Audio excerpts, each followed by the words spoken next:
Assalamualaikum warahmatullahi wabarakatuh. Allahumma salli ala sayyidina Muhammadin al-Fatih lima ughliqa wal khatim lima sabaq nasirul haqqi bil haqqi wal hadi ila siratikal mustaqim wa ala alihi haqqa qadri wa miqdaril azim. Alam kubur. Dalam surat Abbas ayat 22 sampai 21 sampai 22, summa amatahu fa akbarahu summa ija sya'an syarahu. Kemudian Allah mematikannya dan memasukkannya ke dalam kubur. Kemudian bila dia menghendaki, dia membangkitkannya kembali.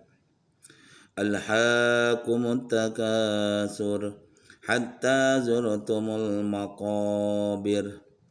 Bermegah-megah telah melalaikan kamu sampai kamu masuk ke dalam kubur. Surat At-Takasur ayat 1 sampai 2. Bismillahirrahmanirrahim.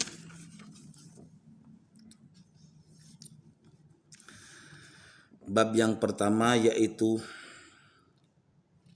penciptaan manusia. Alam yang ditempuh oleh manusia itu adalah 4.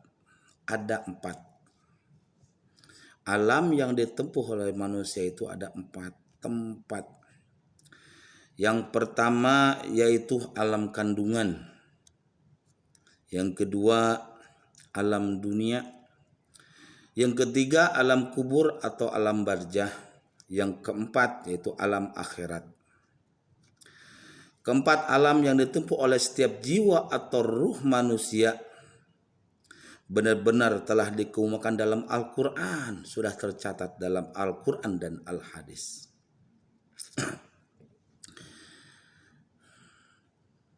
Yang pertama yaitu alam kandungan. Sewaktu manusia itu masih dalam kandungan ibu, dan pada waktu itulah dimulainya proses kejadian, yakni Allah ciptakan manusia dari suatu saripati berasal dari tanah. Dari saripati itu Allah jadikan air mani yang disimpan dalam tempat yang kokoh, rahim. Kemudian air mani itu Allah jadikan segumpal darah. Lalu segumpal darah itu Allah jadikan segumpal daging. Dan segumpal daging itu Allah jadikan tulang belulang. Lalu tulang belulang itu Allah bungkus dengan daging. Setelah itu barulah Allah menjadikannya makhluk yang berwujud manusia seperti kita saat ini. Seperti saya saat ini. Jadi pada tahap yang pertama ini manusia telah mengalami hidup di alam kandungan. Yang keadaan di situ adalah amat sempit, terbatas, banyak kesukaran, tidak bebas, dan penuh kegelapan. Yang bertimbun-timbun, dan pada waktu itu manusia belum mengerti situasi dan kondisi.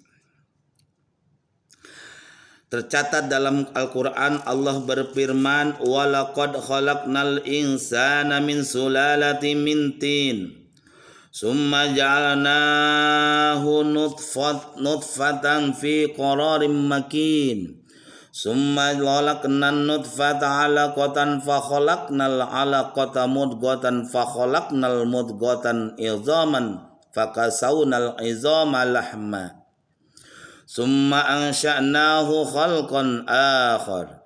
Fatabarakallahu ahsanul khaliqin. Di dalam surat Al-Mu'minun ayat 12 sampai 14. Apa yang Allah sampaikan dan tercatat di dalam Al-Quran, dan sesungguhnya kami telah menciptakan manusia dari saripati berasal dari tanah.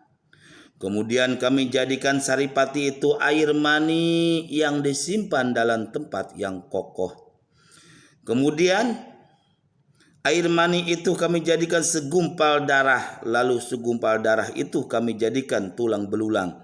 Lalu tulang belulang itu kami bungkus dengan daging. Kemudian kami jadikan dia makhluk yang berbentuk maka Maha Suci Allah pecinta yang paling baik. Surat Al-Mu'min ayat 12-14.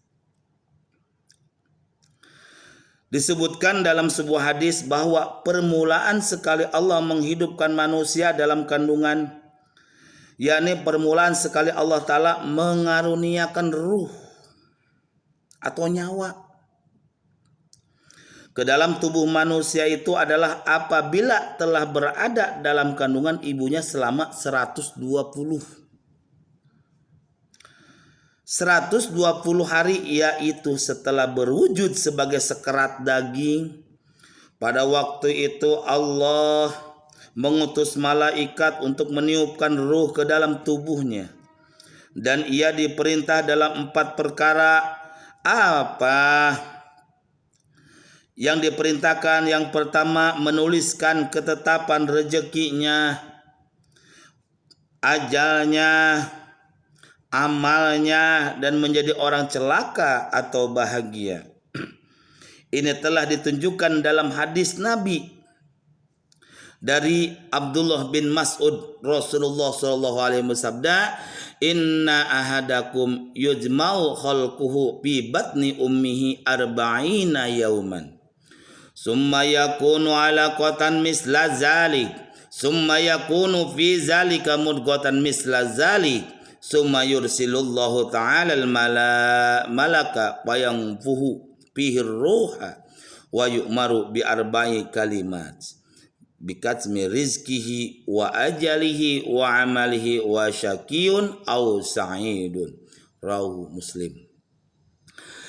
Bahwasanya seseorang dari kamu itu dikumpulkan kejadiannya dalam kandungan ibunya 40 hari. Masih berwujud air mani, lalu jadilah segumpal darah selama 40 hari juga. Kemudian Allah Ta'ala mengutus malaikat, lalu meniupkan ruh di dalam tubuhnya dan diperintah dalam 4 perkara. Yang pertama, menuliskan ketetapan tentang rezekinya, ajalnya, amalnya, dan menjadi orang celaka atau bahagia. Sesudah lebih kurang 9 bulan lamanya berada dalam rahim ibu yang dikandungnya dengan susah payah, penuh rasa keprihatinan, maka lahirlah manusia itu ke alam wujud dalam keadaan yang masih kecil dan lemah, tidak punya daya dan kekuatan, belum punya ilmu dan harta. Maka barulah manusia akan mengalami fase kehidupan yang kedua, yakni mengalami kehidupan di alam dunia yang fana ini.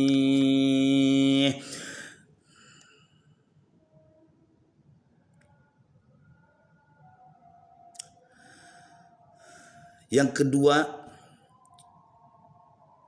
yaitu alam dunia, alam kehidupan manusia fase kedua. Tadi yaitu alam kandungan. Demikianlah secara ringkas mengenai alam yang di tubuh manusia pertama kali, yaitu hidup di alam kandungan. Episode kedua yaitu alam dunia. Assalamualaikum warahmatullahi wabarakatuh. Semoga bermanfaat. Wallahu a'lam bishawab.